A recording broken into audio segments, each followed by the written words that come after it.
बिस्मिल्लाहिर्रहमानिर्रहीम। अस्सलामुअलैकुम नाज़रीन ग्रामी, हथियारों की दौड़ इस वक्त पूरी दुनिया में जारी है और जदीद से जदीद तर हथियार बनाए और हासिल किए जा रहे हैं। और अगर हथियारों की दौड़ को एशिया के हवाले से देखा जाए तो फिर दो ही ऐसे मुल्क हैं जो फौरन ज़हन में आते हैं। इनमें से एक है भारत और दूसरा है पाकिस्तान। दोनों ममालिक जब से वजूद में आए हैं तब से ही एक दूसरे के हरीफ मुल्क हैं और अब तक कितनी बार एक दूसरे के आमने सामने भी आ चुके हैं। इसलिए जदीद हथियारों का हसूल और जदीद हथियारों को नाकारा बनाने वाले हथियार दोनों ममालिक की अपनी अपनी ज़रूरियात के हिसाब से हासिल करते रहते हैं। यही वजह है कि इन दोनों ममालिक के पास मौजूद हथियारों को कंपेयर भी किया जाता रहा है। आज की इस वीडियो में हम इन हथियारों का कंपैरिजन तो नहीं करेंगे, लेकिन सलाहियतों को जरूर देखा जाएगा। भारतीय फोर्सेस के दो हथियार, जिनमें से एक ब्रह्मोस मिसाइल और दूसरा राफेल फाइटर जेट, इन दोनों में से पाकिस्तान के लिए ज्यादा खतरनाक कौन सा है? पाकिस्तान की फोर्स इन दोनों में से किस को ज्यादा बेहतर तरीके से हैंडल कर पाएगी? और क्या पाकिस्तान आर्मी के पास इन दोनों हथियारों का कोई तोड़ मौजूद है या नहीं? आज की इस वीडियो में हम इन तमाम तर बातों को तफसील के साथ डिस्कस करने वाले हैं। मगर इन तमाम तर तफसीलात में जाने से पहले मैं उन तमाम दोस्तों का शुक्रिया अदा करना भी ज़रूरी समझता हूँ जो कि हमारे चैनल को सब्सक्राइब कर चुके हैं। और साथ ही नए आने वाले तमाम मोअज़्ज़िज़ दोस्तों से इंतहाई मोहब्बाना गुजारिश है कि वो भी पहले यूट्यूब के इस मुनफरिद चैनल को सब्सक्राइब करते हुए साथ मौजूद बेल आइकन को भी क्लिक कर लें ताकि मालूमात पर मबनी वीडियो का नोटिफिकेशन सबसे पहले आपको मिलता रहे। नीज़ हमारी इन कवशों का सीधा हमारी वीडियोस को लाइक करके ज़रूर दिया कीजिए। तो आइए नाज़रीन, चलते हैं आज की अहम और दिलचस्प मौजू की जानिब। दोस्तों, सबसे पहले देखते हैं ब्रह्मोस मिसाइल को, जो कि एक सुपरसोनिक मिसाइल है और भारत ने रूस के इश्तराक से इसको बनाया था। ये मिसाइल खास तौर पर समंदर से लॉन्च करने के लिए बनाया गया था। पाकिस्तान के लिए ये मिसाइल कोई खतरा है या नहीं, इसको देखने के लिए इस मिसाइल की खसूसियात को देखना बहुत जरूरी है। सबसे पहले तो ये कि ये मैक 3 स्पीड का हामिल मिसाइल है, जिसकी ऑपरेशनल रेंज इस वक्त 270 किलोमीटर से लेकर 500 किलोमीटर तक की है। ये मिसाइल पाकिस्तान के लिए क्यों खतरनाक साबित हो सकता है? इसकी वजह है इस मिसाइल के लॉन्च पैड। इस मिसाइल को समंदर, फिजा और जमीन से लॉन्च किया जा सकता है। इसका मतलब ये है कि ये जंग की सूरत में पाकिस्तान को भारत की तीनों अफवाज की तरफ से इस मिसाइल का सामना करना पड़ सकता है। पाकिस्तान के मौजूदा एयर डिफेंस पावर में सबसे आम हथियार LY-88 डिफेंस सिस्टम है। ये डिफेंस सिस्टम किसी भी मिसाइल को 150 किलोमीटर की दूरी से तलाश कर सकता है और 45 किलोमीटर की दूरी से इस टारगेट को इंगेज कर सकता है। ऐसे टारगेट जिनमें क्रूज मिसाइल और सरफेस टू सरफेस मिसाइल भी शामिल हैं। ये एयर डिफेंस सिस्टम टारगेट को 50,000 फीट की बुलंदी पर इंगेज करने की सलाहियत रखता है। इसलिए भारत की तरफ से फायर किए गए तमाम सरफेस टू सरफेस और सी टू सरफेस मिसाइलों को ये आसानी के साथ इंगेज कर सकता है।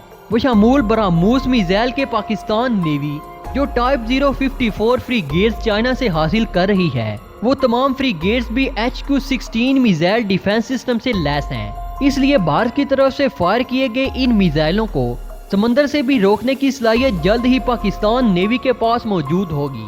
लेकिन पाकिस्तान को HQ-16 से ज्यादा रेंज और पावर के हामिल एयर डिफेंस सिस्टम की जरूरत है। पाकिस्तान की डिफेंस लेयर को मजबूत बनाने के लिए पाकिस्तान आर्मी चाइना के साथ राब्ते में है। HQ-16 का जदीद वेरिएंट FD-2000 हासिल करने के लिए, जो कि रशियन S-300 चाइनीज वेरिएंट है। इन एयर डिफेंस सिस्टम्स के लिए कंफर्म खबर ये है कि जल्द ही चीन और पाकिस्तान के दरमियान FD-2000 की 5000 बैटरीज के लिए मुआहदा होने जा रहा है। इनके अलावा क्योंकि BrahMos missile short range cruise missile है, इसलिए भारत की तरफ से इनको बॉर्डर के करीब ही तैनात किया जाएगा। इसलिए पाकिस्तान को अपनी सर्विलेंस बढ़ाने की जरूरत है, जो कि पाकिस्तान ने कई किस्म के ड्रोन्स न सिर्फ खुद बनाकर बल्कि चाइना से हासिल करके भी हासिल कर ली है, जो भारत के ब्रह्मोस प्लेटफॉर्म को तबाह करने की सलाहियत रखते हैं।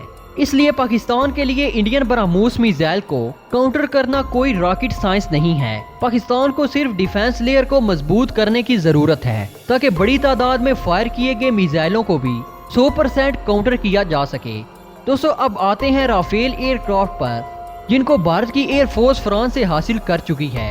अगरचे इंडियन एयरफोर्स ये कह चुकी है कि वो राफेल तैयारे चाइना के लिए हासिल कर रहे हैं, نہ کہ پاکستان کے لیے۔ لیکن 27 فروری 2019 کے بعد ہم یہ کئی بار سن چکے ہیں کہ اگر بھارت کے پاس رافیل طیارے ہوتے تو پاکستان بھارت کے 2 طیارے نہ مار گراتا۔ اس لیے اگر بھارت ان طیاروں کو پاکستان کے خلاف استعمال کرتا ہے تو پاکستان کے پاس اس کے مقابلے کے لیے کیا کچھ ہے، اس کو دیکھنے کے لیے رافیل کا بایو ڈیٹا بیان کرنا ضروری ہے۔ اور اس میں جو خاص چیزیں ہیں وہ صرف اور صرف 3 ہیں جو رافیل کو انڈین ایئر فورس کے دوسرے فائٹر پلین سے منفرد بناتی ہیں۔ اس میزائل کے ہارڈ پوائنٹس اور پے لوڈ کیری کرنے کی صلاحیت جو کہ 10 کے قریب مختلف میزائل کیری کر سکتا ہے۔ دوسرا اس کی ریڈار آبزرونگ لیئر جو اس کو ریڈار پر نظر نہ آنے میں مدد دیتا ہے۔ پاکستان کے لیے جو ایڈوانٹیج ہیں اس کو اگر دیکھا جائے تو یہ طیارے بھارت کی ایئر فورس میں محدود تعداد میں شامل ہو رہے ہیں۔ بھارت ان کو 2 فرنٹ وار کے لیے حاصل کر رہا ہے۔ اور تیسرا یہ کہ ان کو انڈین پائلٹس اڑائیں گے جن پر پاکستانی پائلٹس کو پہلے ہی واضح برتری حاصل ہے۔ پاکستان کے پاس ان ایئر کرافٹ کو گرانے کے لیے سب سے پہلے تو وہی سسٹمز موجود ہیں جن کا ذکر اوپر ہو چکا ہے۔ دوسرا پاکستان ایئر فورس کے aircrafts. Pakistan air force میں 2 ایسے فائٹر پلینز موجود ہیں جو کہ رافیل کا مقابلہ کرنے کی صلاحیت رکھتے ہیں۔ پہلا F-16 جو کہ امریکن BVR میزائل سے لیس ہے اور F-16 کے یہ میزائل انڈین رافیل کے لیے بڑا خطرہ ہو سکتے ہیں۔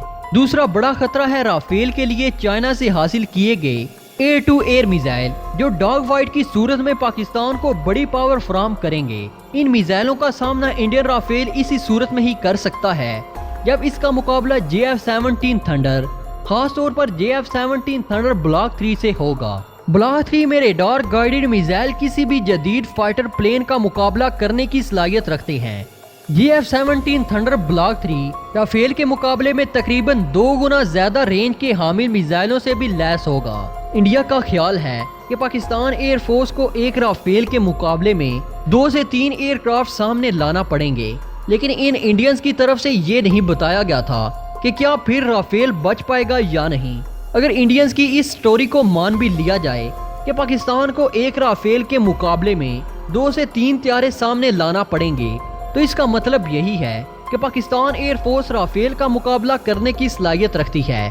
ویسے بھی جنگ کے دوران پاکستان ایئر فورس کو ایک کے مقابلے میں اگر پوری ایئر فورس بھی لانی پڑ جائے تو کیا پاکستان ایئر فورس نہیں لائے گی؟ اس لیے ایک رافیل کو گرانے کے لیے 2 سے 3 فائٹر پلین بھی لانے پڑیں تو پاکستان کے پاس 36 رافیل کے مقابلے میں 72 سے زیادہ F-16 طیارے موجود ہیں اور 150 کے قریب JF-17 تھنڈر موجود ہیں۔ سب سے بڑھ کر یہ کہ بر وقت فیصلہ کرنے کی صلاحیت بھی اہم کردار ادا کرے گی۔ بھارتی فورسز اگر براموس اور رافیل کے نشے میں چور ہے تو پاکستان بھی ان سے نپٹنے کے لیے پوری پلاننگ بنائے بیٹھا ہے۔ دوستو آپ لوگوں کی اس بارے میں کیا رائے ہے کہ کیا پاکستان ایئر فورس، آرمی اور نیوی انڈین براموس میزائل اور رافیل طیارے کا مقابلہ کر پائے گی یا نہیں؟ آپ اپنی رائے کا اظہار کمنٹ سیکشن میں ضرور کیجیے گا۔ دوستو ہمیشہ کی طرح امید ہے کہ آج کی یہ ویڈیو بھی آپ کو پسند آئی ہوگی۔ ویڈیو پسند آنے کی صورت میں اسے لائک کیجیے، دوستوں کے ساتھ شیئر کیجیے اور کمنٹ سیکشن میں ہمیں اپنی قیمتی تجاویز سے ضرور آگاہ رکھیے گا۔ تو دوستو اب تک کی اپڈیٹس کے لیے اتنا ہی، ملتے ہیں ایک نئی ویڈیو میں، تب تک کے لیے اللہ نگہبان۔